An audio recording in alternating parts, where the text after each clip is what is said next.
ইরানের নতুন সর্বোচ্চ নেতা হিসেবে দায়িত্ব নিয়েছেন মোস্তফা খামেনি। দায়িত্ব নেওয়ার পরপরই কঠোর সামরিক বার্তা দিলেন তিনি।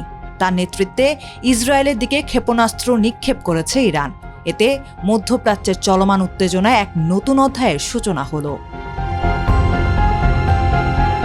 ইরানের রাষ্ট্রীয় সম্প্রচার মাধ্যম Islamic Republic of Iran broadcasting IRIB তাদের টেলিগ্রাম চ্যানেলে দেওয়া এক পোস্টে এই হামলার তথ্য জানিয়েছে।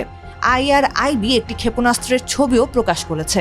ক্ষেপণাস্ত্রটির গায়ে লেখা ছিল, আপনার সেবায় প্রস্তুত, সাইয়েদ মুস্তফা। বিশ্লেষকদের মতে দায়িত্ব নেওয়ার পরপরই এমন পদক্ষেপ ইঙ্গিত দেয় তেহরানের সামরিক অবস্থান আরও কঠোর হতে পারে। একই সঙ্গে ইরানের পররাষ্ট্রনীতি ও সামরিক কৌশলেও কিছু পরিবর্তন আসতে পারে বলে ধারণা করা হচ্ছে।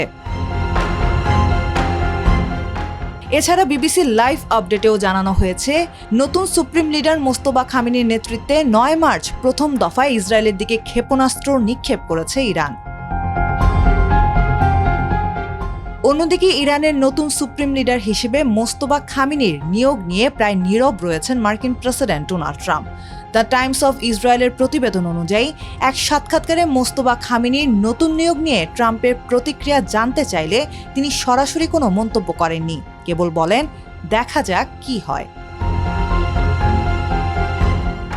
ইরানের সঙ্গে চলমান যুদ্ধের ভবিষ্যৎ সম্পর্কে ট্রাম্প বলেন, আমি মনে করি যুদ্ধবন্ধের সিদ্ধান্ত হবে পারস্পরিক কিছুটা হলেও।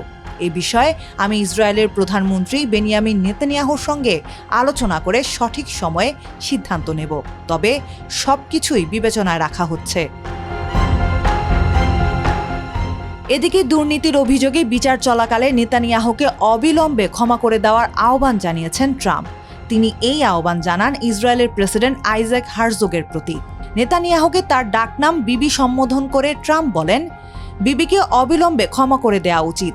আমার মতে তাকে ক্ষমা না করে হারজোগ খুব বাজে কাজ করছেন। আমি চাই বিবি এখন যুদ্ধের দিকে মনোযোগ দিক।